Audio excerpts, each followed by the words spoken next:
What is up, reefers, and welcome back to another episode of Mike's Reef Tank.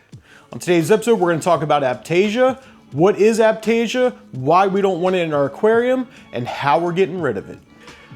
So what is Aiptasia? Aiptasia is a type of anemone.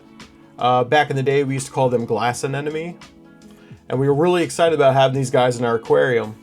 But nowadays, they are a pest. The thing about Aiptasia is that it multiplies quickly in your aquarium, taking over your rocks, stinging your corals, which is something you do not want to have happening in your reef tank. They might look cute at first when you have one, but within a couple weeks, you'll have hundreds of them in your display tank. So now we know that we don't want these in our reef tank, how are we getting them out?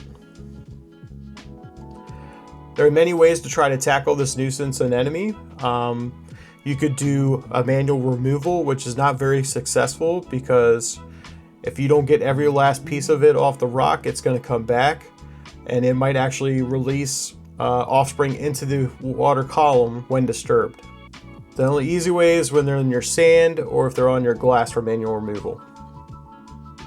Now, some companies have brought things out on the market, like Frank's has Aiptasia, or Red Sea has Aiptasia X. And these are products that you would have to cover the mouth of the Aiptasia with a syringe, and that will assist in smothering it to death. Other things you could do is you could apply some epoxy over the anemone, but you have to make sure it's sealed in so it can't escape. You could also use some kalkwasser and kind of put that on there. Another couple things I've read about, I thought about trying, but I didn't want to put these things into my aquarium where if you inject them with lemon juice, the acid of the lemon juice will kill them. And also if you use boiling water and use a syringe and inject them with boiling water. I decided not to try any of these in my aquarium. I wanted to go the natural route. There are a couple of natural options out there. Most people will try peppermint shrimp. I tried peppermint shrimp in my tank. They maybe ate one or two Aiptasia. They just disappeared in my aquarium. I don't know what happened to them. I am seeing an issue with keeping peppermint shrimp alive in my nano aquarium, and I haven't figured out the solution to that yet. Other natural predators of Aiptasia, you could add a Aiptasia eating filefish. I didn't want to do that in my nano because it's only 20 gallons and I thought this fish would be too big for it. Another fish that also eats Aiptasia are the copper band butterfly. They also, I felt, would not be successful in my aquarium because of my aquarium size and their difficulty on keeping them alive.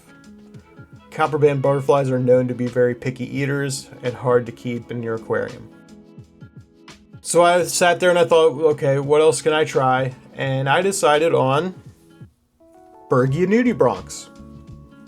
Bergia nudibranchs are sea slugs that have adapted to only eat Aiptasia.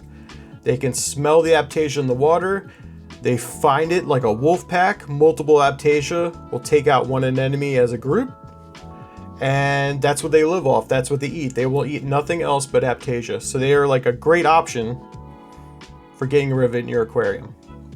Online, it can be kind of expensive to try to buy Bergia, so I checked out Facebook Marketplace and I was able to find someone local that were selling the Bergia nudibranchs. I purchased a couple of them, and you'll see in this footage of me adding them into the aquarium. I made sure to acclimate them and then add them into the aquarium gently using a syringe.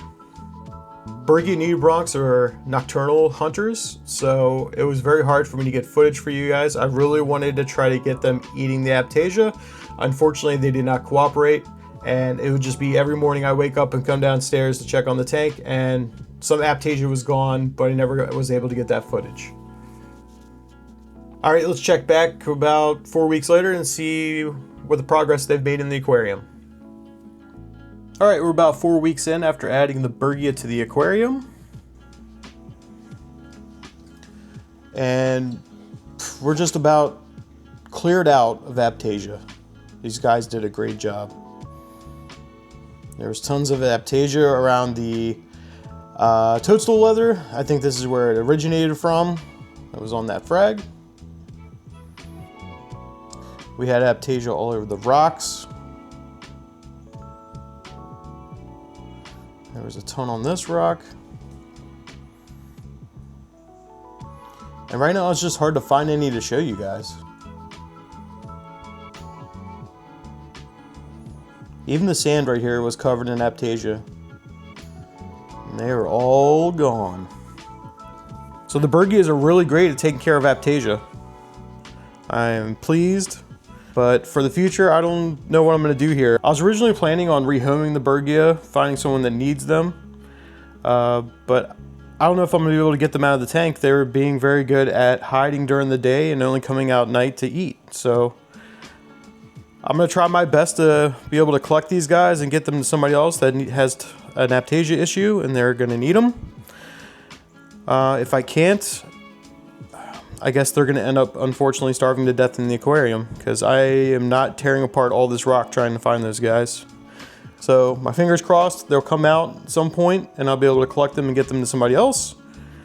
Yeah, so overall, Bergia nudibranchs are a great solution for Aiptasia in a nano aquarium because you can't really put a copper band butterfly in here.